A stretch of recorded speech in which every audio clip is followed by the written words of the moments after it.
our first guest is a meme whisperer and a cyber sociologist who writes news for TechCrunch. A former contributor to local blog Uptown Almanac, he's since written over 2,300 articles about tech and done onstage interviews with everyone from Mark Zuckerberg to Senator Cory Booker. He basically covers people disrupting shit. Ladies and gentlemen, please welcome to the stage my friend Josh Constine.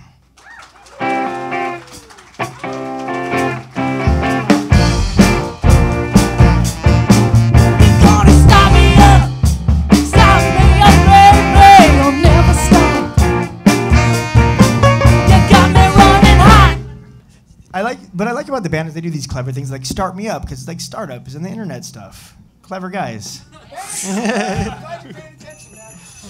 Paying attention.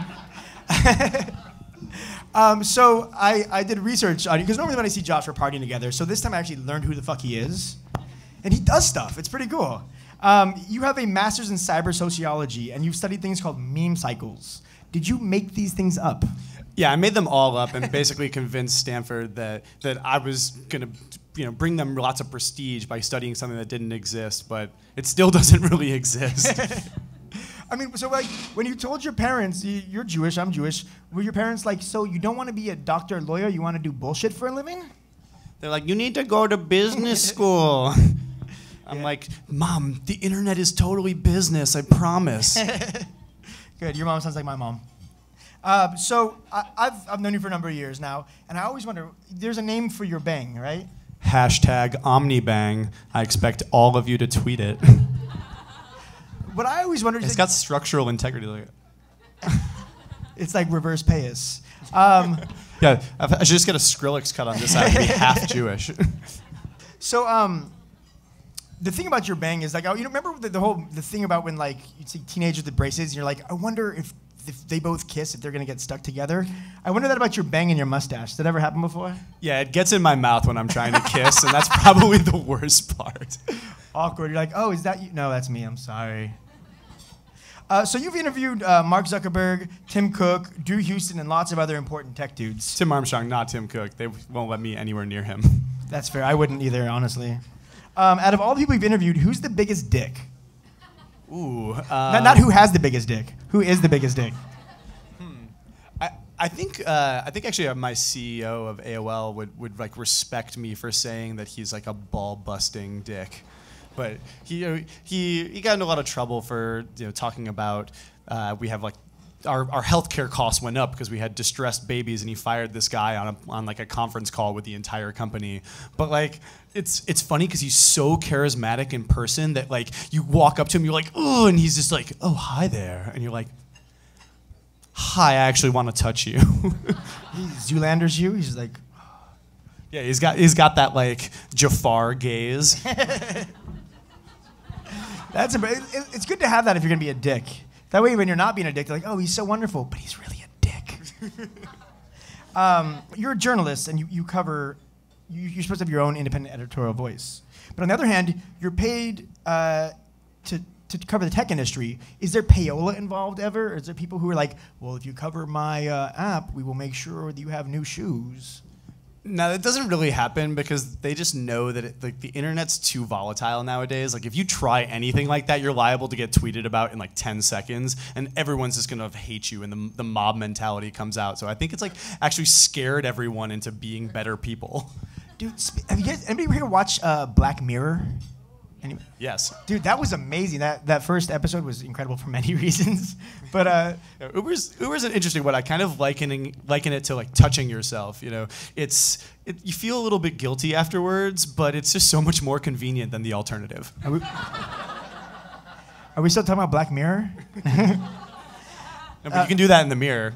Oh, that's all right. I got a hand mirror. Does that help? You don't need anything bigger. Fair enough. That's not what we were talking about earlier, actually. We were talking about, what was it, Lulu? You were saying, what was he? He told me a story before. He's like, don't talk about this. We're going to talk about it. What was it? You had something on Lulu about your shoe size? It's just a special moment for any man when you see something written on the public internet about his dick. And, there it was, hashtag big feet. But trust me, nothing on there is accurate because someone said that like wears Crocs, and I've never put my feet in those things. So take it all with a grain of salt or like a whole jar of it. So speaking of Uber, though, so during the hostage standoff this week in Sydney, Uber turned on a surge pricing that charged people $100 extra to flee. So on a scale from Gargamel from Smurfs to Ebola, how evil is Uber?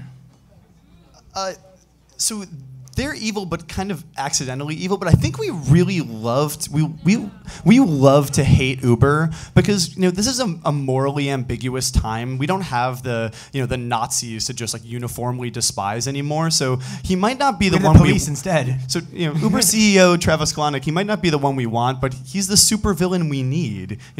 He's the Lex Luthor to Elon Musk's Superman. So. Did they dress up like that for Halloween this year? That'd be amazing. That would be a great the Uber CEO costume. That would be wonderful. You're just like kicking people as you walk by. You shall ride and pay me lots of money. Okay, there's a few more questions that we wrote. I actually prepared questions. Usually I just make shit up as I go along, but I prepared this time. So, OkCupid, Tinder, and now Hinge. What is the best way on the internet to meet your soulmate? And by soulmate, I mean sweaty fuck buddy. There's actually this new awesome app called Bumble, and it's like Tinder, but only the girls can start the messaging threads. So it's awesome. It's like a Sadie Hawkins dance as an app. And it's cool because you can swipe all you want, and you never have that moment of being like, oh God, if they swipe right too, then I'm gonna have to like say something funny or smart to them, and it's like, I just like freak out and don't even do it. So in this one, you can just like swipe all you want, judge as many people as you care, and then let them come to you, if you're a guy.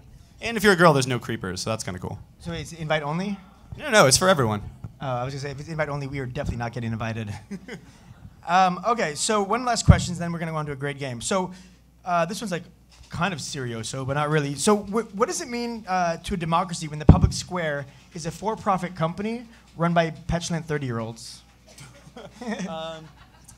I think it means that we're just so much more prone to snark than compassion. It's like if you tweet something or you say something on the internet that's really like personal and heartfelt, like nobody else can share that sentiment. It's yours alone. But if you say something really mean about somebody else, it's very generalized. Everyone else can be like, oh, I hate that person too. Retweet. And so you just end up with like just orders of magnitude more hate than love on the internet. And so I think that's a pretty scary development, actually. So sorry that wasn't funny. That was just like really scary and true. So here's a question, though. As a cyber sociologist, how do we change that? I think we just have to all be more willing to say the things that we feel in our hearts and not be worried that like everyone's like being vulnerable isn't uncool. Like I think there was this old trope that like being like aloof and like, oh, I just like stand in the corner and don't say anything. Like that used to be cool. Like fuck that. Like, let's be enthusiastic. Let's like big up the things that we care about. It's like, I can tweet all I want about the love that I have for your beard, and like nobody can judge me for that. You can't judge me for that. It is pretty luxurious. That's a good way of looking at it. But I mean, I wonder how many people like, do you think people are like, what is it gonna take for people to be, yes, I will share my secrets, I will be real as fuck on the internet. Will it take a change in technology for people to get to that point? Unfortunately, I feel like it's probably going to take like the whole internet shaming one person like we did like with Has Justine Landed Yet, when that girl like tweeted something really racist and then everyone in the whole world was laughing at her and she like got fired before her plane even landed. And I think it's going to take, it's really sad, but it's probably going to take somebody like that killing themselves before the whole internet looks at themselves and be like, hey, we really got to change. And sorry, I'm like the most downer guest ever. Don't worry, there's more poop jokes in here someplace, I promise. Quickly, to the poop jokes. All right, speaking of poop jokes, so we've got a really great game that we're going to play called App or Crap. Am I popping too hard on this? Is this actually about that startup Shit Express where they will mail a like box of shit to someone you hate? No, that was That is not a joke. That's actually a real startup.